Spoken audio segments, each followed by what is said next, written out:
template. We're going to be using A4 size paper. Create your width 210, height 297 millimeters. X and Y margins at 0.25.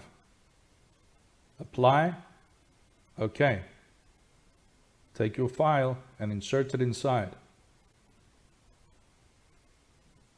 Printer settings. XP-15000. Port is also XP-15000. Check paper size off. Feeding, select rear tray. Speed bidirectional wave is off.